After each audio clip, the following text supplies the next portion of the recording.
John English and words are not enough. Very true. 1978, we had 4 in a row, actually. I got chatting to my next guest. I didn't realise they were playing so much music. But I'm sure you're loving it. We had Sammy Johns from 75, Rita Coolidge 77, and the Dixie Bells 1963. And welcoming into the studio, we're going to take a break and talk more about this because we're talking about the history of suburbs of late. And we have the founder of the Remember Midland Facebook page and also the chairperson of the Midland and Districts Historical Society, Matthew Pavlinovich, joining us. Historian. You don't look that old to me, Matthew. Thanks, Jenny. You've always had an interest, haven't you? Yeah, ever since I've been in primary school. So yeah. Yeah. That's great to know that some people do have such an interest in their surroundings if they've lived there most of their life, which you have so far. I have, yes, correct. And you've seen a few changes. Yes. Which would include the Midland Workshop, of course, the demise of that, which, gosh, you would have lost a lot of people in employment. Correct, yes. How many people were working there when it closed down? I think between 1,000 and 1,500. Wow. But during its peak, it was obviously in the 60s and 70s. There was about 2,500, 3,000. So yeah, I was told earlier that the site of the closure, not on the day when it closed down completely, but at the end of the workday, all these bikes would be just sort of merging out of the site and going on their way. And it kept so many families, fed and homes bought. And it was fantastic to see, wasn't it? Yes, and the sight of the workers marching down the footbridge from the workshops over the rail line to the town of Midland itself was a sight to see as well. Yeah, those days were great. What a shame we don't see that sort of happening today. Now, we're going to go right back in a moment. We're going to clear something first. But in 1829, do we go back earlier than that? No, 1829. Wow, Captain James Stirling, of course, as we do know, on Barrack Street you can see the plaque, founded the Swan River Colony. So we'll clear this if you don't mind, Matthew, and come back and find out a whole lot more. And having a chat while those ads were playing as well, to Matthew Pavlinovich, historian, of course, for Midland. Remember Midland Facebook. Now, the Midland and Districts Historical Society, you've got quite a few members, haven't you? Over 60 members. That's good. All avid and researching. How do you start to find out all this information? It's obviously at the moment, because we've only been around for 2.5 years or so, we don't have a premises yet. That's our aim, to have a premises and a museum, but we've started to collect items of interest, and we have a guest speaker every month. We have an event every month, either if it's a tour or we hire a hall in Midland, and we just have a different topic each month. Even if people aren't living in Melbourne today, maybe their family grew up in the area, because Midland way back, of course, was completely different. So if people want to find out more and become a member, perhaps they can get in touch with the Midland and Districts Historical Society. That's it. Simple as that. Thank you. Okay, let's go back a little bit. James Stirling, Captain James Stirling, 1929, of course, founded the Swan River Colony, and he decided to go a little bit further inland, did he? Yes, he went all the way. Basically, we ended up in the Swan Valley right through to Upper Swan, but he also landed at what is now Woodbridge, and the site of the Governor Stirling High School. He built a cottage there. Yeah, the home you mentioned, was he a resident there at any time? No, that was that was later on. Beautiful home. It still stands today. Now, the big thing that happened for the area in 1881, the Eastern Railway opened. Yes, that's correct. So, what did that mean to the area? In 1881, the Fremantle to Guildford line opened, rail line, and obviously that opened up the area. Guildford at that stage, because Guildford was in 1829, they were already founded, they were already a town, but it also helped to open up everything past Guildford, so that included Midland as well. And then in 1884, the line was then extended out from Guildford all the way to Chidlow as well. Gosh. And then obviously via Midland. That'd be a big job doing that. I mean, from Fremantle to Midland itself is quite a distance, but the ships coming in with provisions that would be needed as they went inland, but of course for the farming inland. Yes, correct. What would be going the other way as well, to Freo? Correct, yes. To go where? Overseas or? Overseas, yeah. Oh, yeah. Okay. So it was quite a big area for farming. Yes, yeah. Around Midland as well? Midland, yeah, and the valley itself, so... So a contract was signed in 86 between the state government and the Midland Railway Company. Okay, so what happened there? What was this the start of?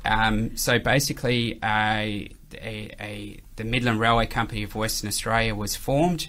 They secured a contract to construct a railway line from Midland to Walkaway. How far away is Walkaway? It's south of Geraldton. Oh, goodness. Went up that way as well. Up that way, yes. So what they did was, as part of that, they issued, because they opened up all that area along the railway line where they built this new railway line to Walkaway. They opened up all the area and gave land grants along the way. So the likes of Carnamah, Mora, Gingin, they were all Three Springs. They were all Dongra. They were all basically established. All opened up. All opened up because of this railway line. So these people that were going out into this, well, outback to them in those days, were generally going to go on the land to farm? Farm, correct, yes. Oh, okay. Yeah, yes. They probably would have come from the UK and wouldn't have been used to our conditions. Yeah, correct, yeah. I'm not used to our conditions, let alone coming from how hot it can get in these places. So the site for the Midland workshop, where what stands today? But so in March 1886, the first sod was turned to build the line to Walkaway, and the actual workshops itself for the Midland Railway Company of WA were established where the Centrepoint Shopping Centre is today. Okay. Yeah. And things would have been pretty rough. There were only a few tin sheds and so on. They were working out of. Yes, the first residents of Midland or Helena Vale at that stage. It was pretty much a humpy camp, pretty much. With tents and they were constructing the railway lines or the trains. The lines, but also obviously the maintenance and the workshops were there as well. Hard labour. Hard labour. So that was 1886. It started. Yes, correct. Okay, how long did it last till? The Midland Railway Company itself were brought out by the West Australian Government Railways in August 1964. Yeah, that was a sad day. Gee, was it that long ago? But so it was brought out then, but it didn't close down till when? It basically, they took over and all the fleet and everything, it all became part of the West Australian Government Railways. So now, what about Helena Valley?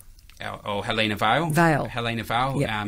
Well, when Midland was first in 1895, when the town was established, which will be celebrating 125th anniversary next year, the town was called Helena Vale at the start, and then in 1901 it was renamed Midland Junction. Yeah. But the funny part of it was known as Helena Vale, but the train station was still called Midland Junction. Okay. So right from the start, they'd called it Midland Junction. The railways acknowledged it as Midland Junction. And Midland Oval. Yes. For over 100 years. Gosh, it's been there that long. Yes. Used for the same as it's used today? Yeah, unfortunately, Midland Oval is no longer. It's part of a redevelopment, the City of Swan.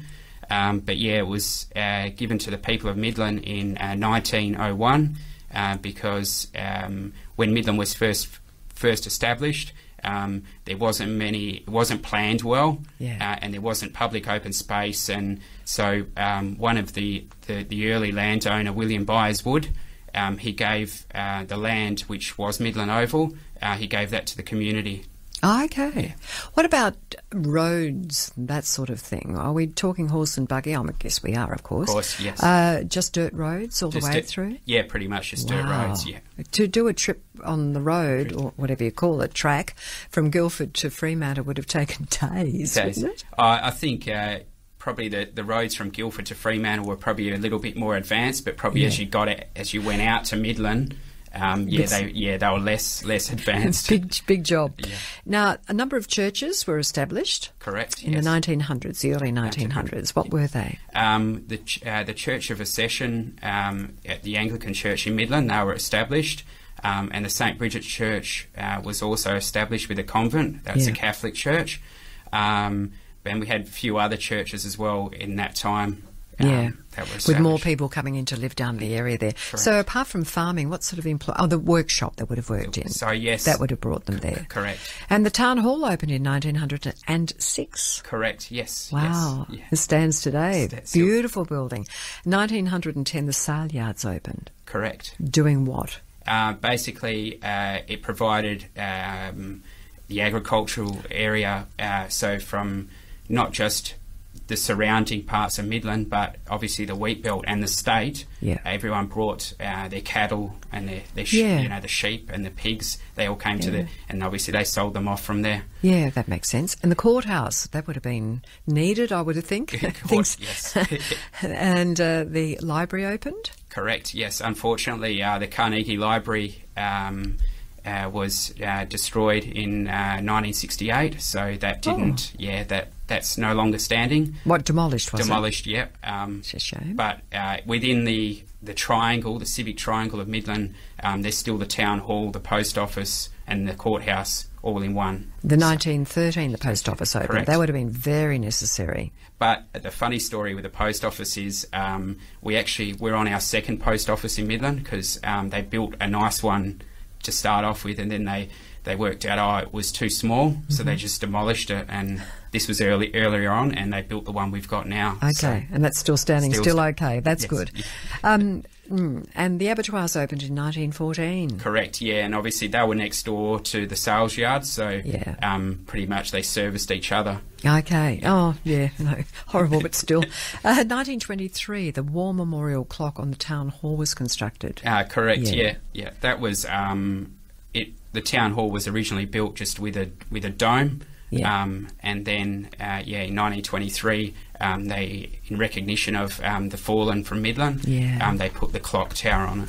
They would have lost a lot of men to go to the First World War, wouldn't they? Yeah, correct. Yeah, especially we had our association with Black Boy Hill in Greenmount, where a lot of men from Midland went to train. So yeah, sad time.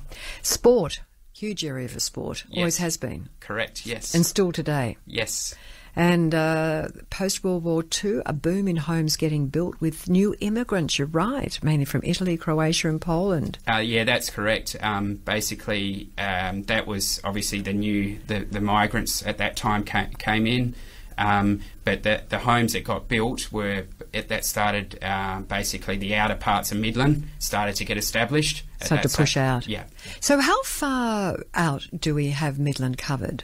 As in the Midland suburb itself is pretty much is bounded by creeks and rivers. Oh, okay. So we've got the Swan River. Strong boundaries. Yeah, Helena River and the Blackadder Creek. So it's all... Do you creep into the Swan Valley area at all? Our society and Remember Midland itself, we take in all of the 6056 suburbs. So that's going from...